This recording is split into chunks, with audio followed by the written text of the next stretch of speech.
So listen, I know you shouldn't have favourites,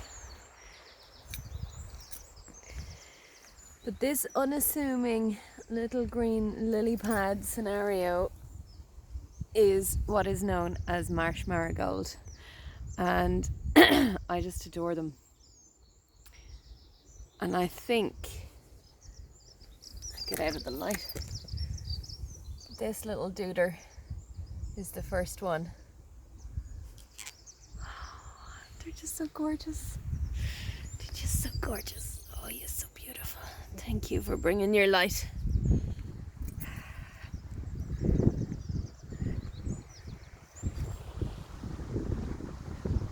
Yes, I'm conscious, and I can see a lot of other people doing it, that some of you guys who are indoors are really just kind of stuck indoors.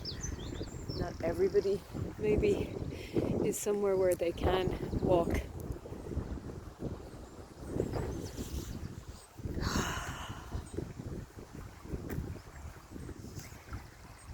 Breathing in. I know I am breathing in. Breathing out. I know I'm breathing out. And why would you want to know about breathing in and breathing out? Why is that something that people go on about? It's just an anchor. It's just something to ground your awareness in, and it's something that unless you're dead you can't lose or misplace or leave at home and have to run back for. You'll always have your breath.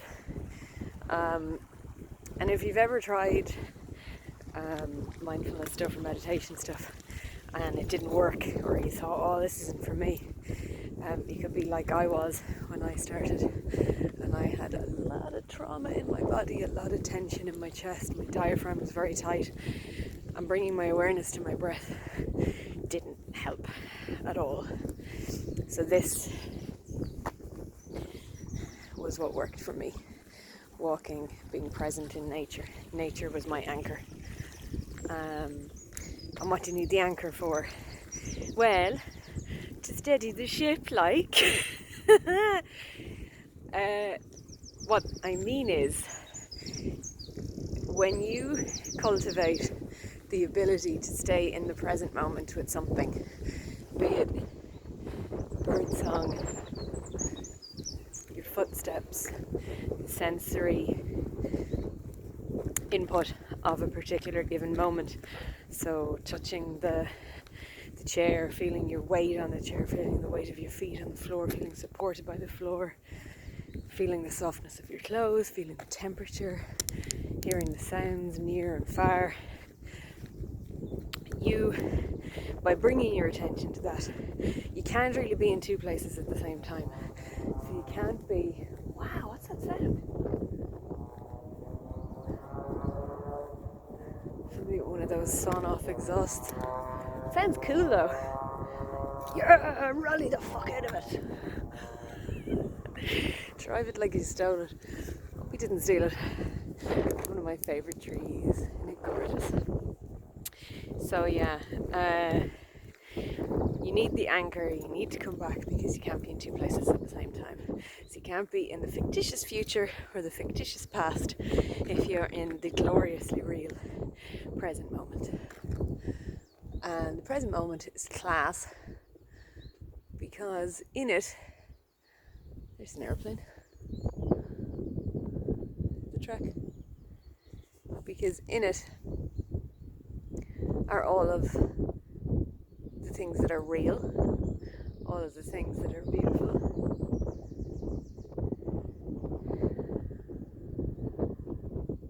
And in it is a sort of a container for what you might be resisting. It's a complicated thing. And the only way you really understand it is by doing it over and over again. And what happens when you bring your awareness to the present moment over and over again? I nearly showed you a lovely stick. I really have bad ADD. What happens when you bring your awareness back over and over again is you start to get a little bit of space to hear what's going on, to hear your top 20, your top 10, whatever it is, the thoughts that come repeatedly, the rhythm of internal formations, as they say in the Buddhist world, internal formations. And why would you want to pay attention to what's going on inside? Well, if you don't, it has a tendency to drive you. And it, by it I can mean many, many different things, but if your mind stuff is in charge, it's not great. It's better to have a little bit of space and a little bit of a decision of what you're going to put your energy into. A mindfulness of the breath, or mindfulness of walking, or nature, or whatever it is.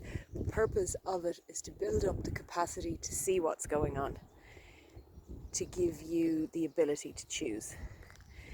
And you don't get the ability straight away. It is almost like a muscle. It is something that has to be exercised over and over again. But it is that beat between thinking and doing, that moment of, yeah, I might do this a little differently. Maybe I could be kinder to myself. Maybe I could break the pattern. And that's why you do it. But you have to be like super nice to yourself while you're doing it, because like my internal monologue is a grumpy fucker. Like that's why I was talking about thinking of puppies. But the good thing is it's so plastic, you know? You've all heard the term neuroplasticity. So it does change. It does change. Look at the little lovely, look at the herald of the sun, celebrator of spring, the beautiful dandelion.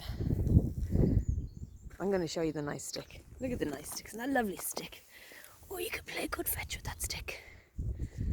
Look at all the gorgeous moss. Isn't it gorgeous? The gorgeous moss is gorgeous. Now, so that's enough shiting on. I better go to work. Right. I hope this is useful. It's what I know. It's what I've taught for a long time. We had a little group here in Ballymote. I think I said in the first video, it's the Plum Village version of meditation and Buddhism. It's not really a version. I'm trying to find simple simple words. But yeah, if you're interested, check out Plum Village. Give them a little Google. They're always churning out loads of stuff. And if you're more into the kind of sciencey version of it, with maybe a little bit of the softness, then you're looking at Tara Brach and Jack Hornfield and that crew. Vipassana. If you want total hard science, if you really want to go into the neuroplasticity, check out Rick Hansen. He's fantastic. Kristen Neff is fantastic as well. Kristen really kind of cracked the code of bringing mindfulness-based stress reduction and kindness together, and that was one of my problems when I first started out. Aaron, look at you, one little daffodil all by yourself, representing for the daffodil massive. Oh, you're so gorgeous. It would break your heart if it wasn't already broken. Yes, so check out Kristen Neff as well. Kirsty Arbin as well. Kirsty Arbin. I did a course with Kirsty Arbin. The Arbin will get you anyway. She's fantastic. She's affiliated with Kristen Neff as well. So now, 9 minutes. Whatever, we're all slowing down. You can slow down with me. So, with all my love from the lane, try and have a beautiful day. Look out for the beauty. Be kind to yourself. I just keep thinking of Adam Buxton. I love you. Bye! Check him out too, he's very funny.